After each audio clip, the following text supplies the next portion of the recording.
Okay, Chris Popper here in Bangor. I'm joined by head football coach of MDI High School, Mark Shields, down in Bar Harbor.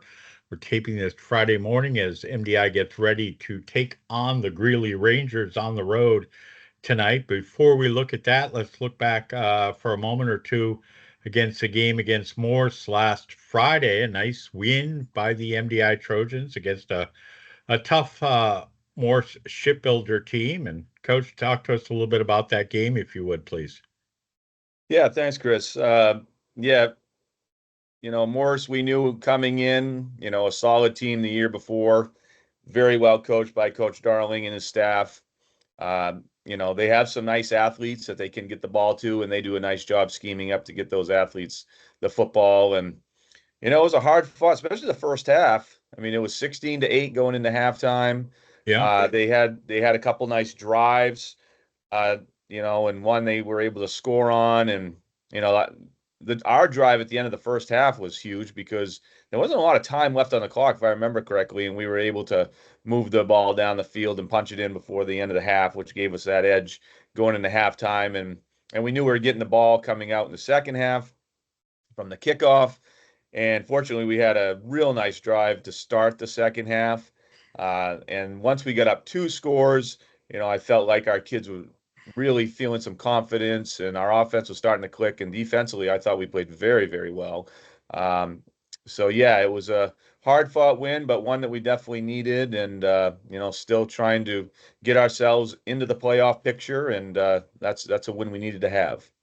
You talk about the defense. I don't think MDI turned the ball over once during that game, and they had a couple interceptions and possibly a fumble recovery. And just I thought there was a lot of and some great defensive sacks too. You were able to put the pressure on that on the Morse quarterback. Probably something you're going to need to do tonight against Greeley. Yeah, absolutely. Part of our game plan every week is to try to put pressure on our quarterback, the opposing quarterback, and we were able to do that versus Morse. Yeah, we did have two interceptions. Jaron Beeker had a nice one late in the game. James Downey had a big one at the end of the first half. Morris was trying to run a screen pass, and James, he read it, did his job, stayed in the middle of the field, and was able to get an interception, which you don't see a lot of interceptions by No. defensive linemen.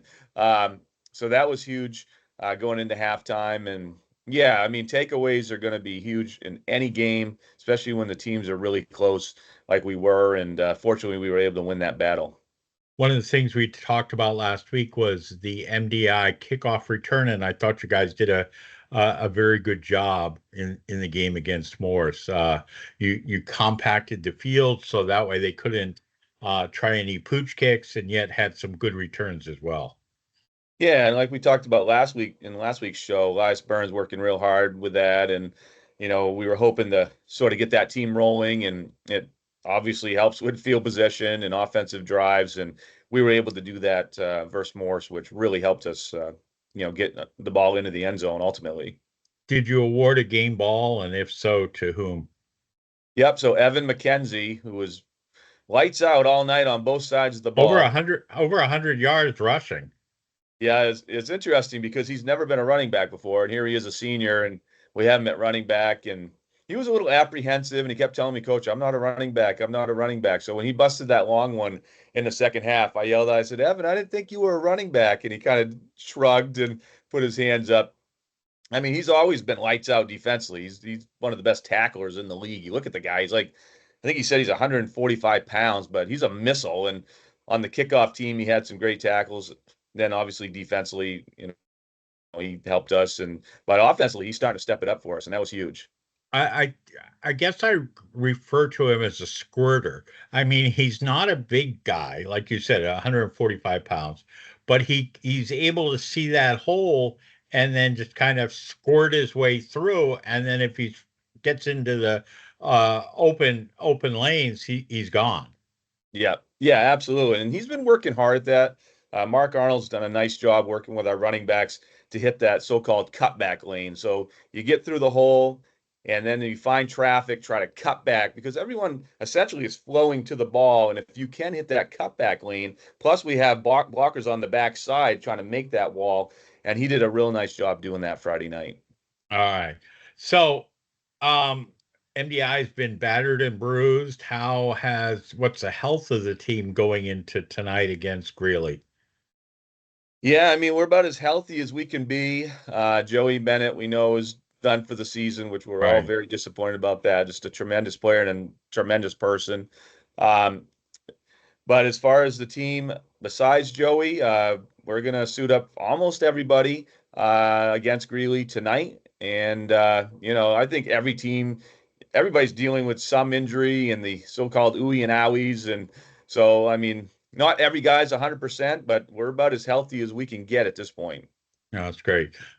You, it's hard to 1, 2, 3, 4. You're 3-1 after 4 games, and now the teeth of the schedule. I mean, look at the schedule. It doesn't get much tougher right now in the next 3 games against on the road at Greeley, and then at home against Mount Ararat, and then at home against Camden Hills. And I mean, those are three of the toughest teams in 8-man large school division. Yeah, no doubt about it, Chris. Camden Hills, Mount Ararat undefeated, Greeley with one loss, but it was a real close game to Camden.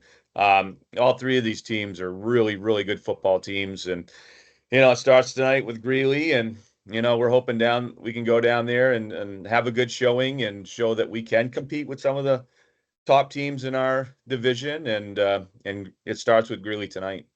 What do you do to beat the Greely Rangers on the road tonight? Yeah, I mean, like any game, you have to play good special teams. Can't give up any big plays with special teams. Hope you win the turnover battle. I mean, they're super explosive. They have some really fast, athletic kids. They're putting up some big scores against teams. They're hard, they're hard to stop. I mean, you try to contain them. I don't think you're going to stop them, but ultimately you're going to have to try to do that defensively and try to limit their big plays and hopefully get some drives going offensively yourself. And for us, if we can get some good drives going, it keeps their offense off the ball, and hopefully we can get in the end zone and try to steal a win down there. But it's definitely going into the hornet's nest. Uh, yeah, and we're not playing the Levitt Hornets. The luckily, um, the MDI. You talked about that. I mean, that was really kind of the key last week is that they used those long drives to really limit Morse's time of possession. I'm not sure exactly what the time of possession was, but it certainly favored MDI last week. Yeah, so if you can get some nice sustained offensive drives, it does a few things. I mean, first of all, it gives your offense confidence. Second of all, it's a little demoralizing to the defense. And thirdly, it's just exhausting to play that much defense. I mean, it's different playing long, sustained drives on offense. For whatever reason, you just have that confidence, you're moving the ball, but defensively, it's sometimes a mental game, and it is exhausting if you're out there defensively for a long period of time and you're starting to lose confidence and what have you. So we were fortunate enough, right, to get some drives going against Morse, and we were able to keep our offense out there, and we hope to do that tonight against Greeley.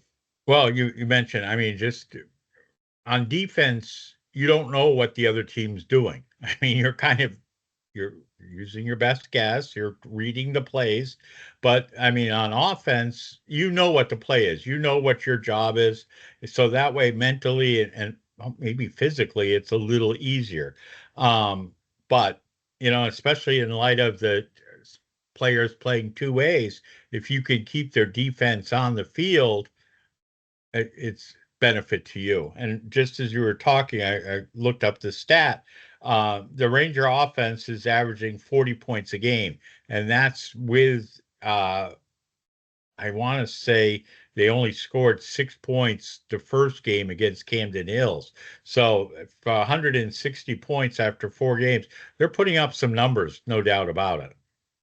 Yeah, definitely. And me being the defensive coordinator, that seems a little overwhelming. Um, So yeah, like I said, we're going to try to limit their big plays. I mean, that's where a lot of their yards are coming from. They have athletes that once they get out in space, they're hard to stop. I mean, Right. taking it to the end zone. So we got to try to limit those big plays if we can. All right. Well, road game tonight, then two home games tonight. Are the cheerleaders coming down, or is there still a bus shortage, or where are we with that? Yeah, unfortunately, there's still a bus shortage. So it's just one bus. We're all going to be crammed in one bus and with our equipment and what have you. But hey, what it is, what it is. We did that at Yarmouth when we went down there, and it worked out just fine. The kids just have to double up their seats. It's not a problem. And yeah, we'll take one bus down. And I want to give a shout out. Um, MDI alum, Brittany Hall, she graduated from MDI. I can't even guess what year back in the day.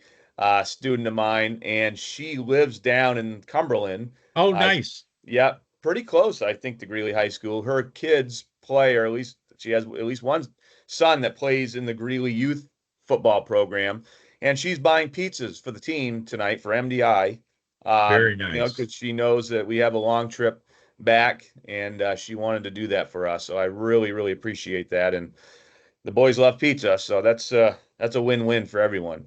Yeah, and I mean, you talk about the trip down. I mean, I know it's 2 hours from Bangor, so it's a good 3 hour bus ride down and back, and it's kind of it's it's weird when the trip takes longer than the game.